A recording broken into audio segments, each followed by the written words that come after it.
Sildenafil और टडालाफिल ये दोनों ही दवा इरेक्शन प्रॉब्लम को ठीक करने के लिए इस्तेमाल की जाती है। लेकिन आपके लिए कौन सी दवा बेटर है? अगर मैं ये बात आपसे पूछूं तो क्या आप बता पाओगे? जी हाँ, इस पार्ट 2 वीडियो में हम इसी बात को डिस्कस करेंगे। नमस्कार दोस्तों, मेरा नाम है डॉक्टर विकास गुप्ता और आप सभी का स्वागत है हमारे इस चैनल पर। पिछले वीडियो में हमने बेसिक कंपैरिजन किया था, लेकिन इस वीडियो में हम डिटेल कंपैरिजन करने वाले हैं कि कौन सी टैबलेट जल्दी काम करना शुरू करती है, कौन सी टैबलेट कौन से खाने के साथ लेनी चाहिए और कौन सी टैबलेट आपके लिए बेस्ट होगी।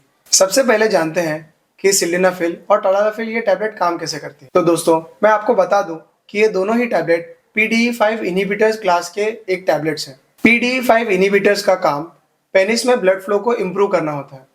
इसका मतलब ये नहीं कि अगर आप दवा लोगे तो पेनिस में ब्लड फ्लो ऑटोमेटिकली बढ़ जाएगा। इन दोनों ही दवाओं को सेक्सुअल स्टिमुलस की जरूरत होती है। बहुत लोगों में ये कंफ्यूजन रहता है कि अगर मैंने PDE5 इनहिबिटर्स जैसे कि सिल्डेनाफिल और टडालाफिल खा ली तो मुझे इरेक्शन होगा। लेकिन दोस्तों, मैं आपको बता दूं कि उसके लिए सेक्सुअल स्टिमुलस की जरूरत पड़ती है। जैसे कि अगर आप अपने पार्टनर के पास जाओ तभी आपको इरेक्शन महसूस होगा। इन टैबलेट्स को लेने के बाद आपको सेक्सुअल स्टिमुलस की जरूरत पड़ सकती है। दोस्तों, इस मिथ को क्लियर कर देते हैं यहीं पे कि बिना सेक्सुअल स्टिमुलस के ये दोनों ही टैबलेट बिल्कुल काम नहीं करेगी। तो दोस्तों, अब डिटेल कंपैरिजन शुरू करते हैं कि कौन सी टैबलेट ज्यादा देर तक काम करती है। रिसर्च के मुताबिक सिल्डेनाफिल बॉडी में 4 से 6 घंटे तक काम कर सकती है, जबकि टडालाफिल बॉडी में 36 से 38 घंटे तक रह सकती है। लेकिन इसका मतलब ये नहीं कि सिल्डेनाफिल या टडालाफिल खाने से आपका इरेक्शन उतनी देर तक मेंटेन रहेगा। इसका मतलब ये है कि सेक्सुअल स्टिमुलस होने पर इरेक्शन आ सकता है। इस प्रोसेस को हम इस तरह से समझते हैं कि मेडिसिन इरेक्शन नहीं बनाती, बल्कि इरेक्शन को सपोर्ट करने के लिए एक विंडो बनाती है।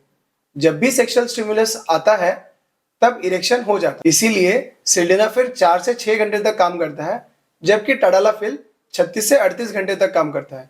इसीलिए टडालाफिल का नाम वीकेंड पिल भी रखा गया है। तो अगर किसी व्यक्ति को स्पॉन्टेनिसिटी चाहिए, सेक्सुअल इंटरकोर्स का एग्जैक्ट टाइमिंग नहीं पता, तो ऐसे सिचुएशंस में टडालाफिल ज्यादा कन्वीनियंट ऑप्शन है। लेकिन अगर सेक्सुअल रिस्पॉन्स का एग्जैक्ट टाइमिंग आपको पता है और आपको पता है कि कितनी देर के बाद आप सेक्सुअल एक्टिविटी करने वाले हो, तो आप सिल्डेनाफिल प्रेफर कर सकते हो। दूसरा मेजर डिफरेंस, कई बार ऐसा होता है कि सेक्सुअल टैबलेट्स को खाने के बाद या फिर अल्कोहल कंजम्पशन के बाद तुरंत ली जाती है, जिससे कि सिल्डेनाफिल प्रॉपर रिस्पॉन्ड नहीं कर पाता। अब एक इंटरेस्टिंग डिफरेंस के बारे में बात करते हैं, फूड का इफेक्ट।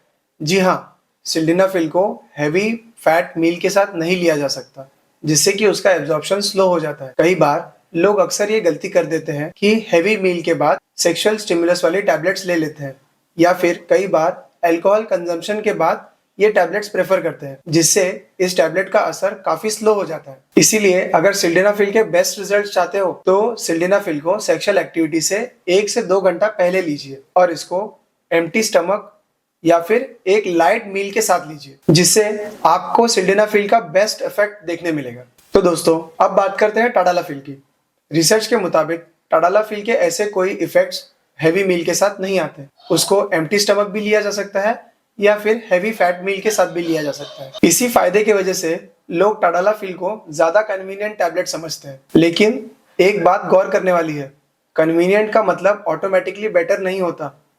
इसको हमारे बॉडी के नीड्स के हिसाब से एडजस्ट करना जरूरी है। अब बात करते हैं तीसरे मेजर डिफरेंस की, डेली या ऑन डिमांड। ये दोनों ही टैबलेट्स PDE5 इनहिबिटर्स ग्रुप में आते हैं, जिसको डॉक्टर्स डेली या फिर ऑन डिमांड अपने जरूरत के हिसाब से प्रिस्क्राइब करते हैं।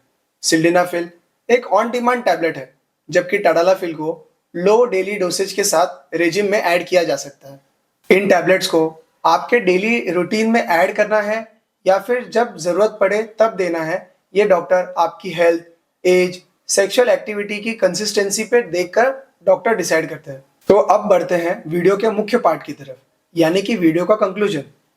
दोस्तों, अब कंक्लूजन में बात करेंगे कि सिल्डेनाफिल ज्यादा बेटर है या फिर टडालाफिल। इस सवाल का कोई यूनिवर्सल आंसर नहीं, लेकिन सिल्डेनाफिल और टडालाफिल दोनों ही आपकी जरूरत पर डिपेंड करता है।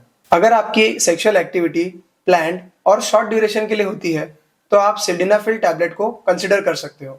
लेकिन अगर आपकी सेक्सुअल एक्टिविटी लॉन्ग ड्यूरेशन और अनप्लान्ड होती है तो आप टाडालाफिल जैसे बेटर ऑप्शंस को कंसिडर कर सकते हो। लेकिन अगर बार बार इरेक्शन की प्रॉब्लम होती है तो सिर्फ सही टैबलेट चुनना ही सोल्यूशन नहीं है, बल्कि ये lack of sleep, stress, obesity, smoking, drinking जैसे कई अंडरलाइंग फैक्टर्स का कॉज हो सकता है। और इसको अच्छे से डायग्नोस करने के लिए आपको एक हेल्थ केयर प्रोफेशनल की जरूरत पड़ सकती है।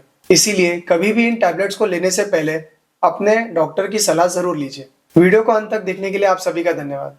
अगर आप चाहते हैं कि मैं कोई और टॉपिक पे वीडियो बनाऊं तो आप इसी वीडियो के नीचे कमेंट कीजिए। अगर आप ऐसे ही किसी दोस्त को जानते हैं जो सिल्डेनाफिल और टाडालाफिल में कंफ्यूज है तो उस तक इस वीडियो को जरूर शेयर कीजिए और हमारे चैनल को सब्सक्राइब करना ना भूलें।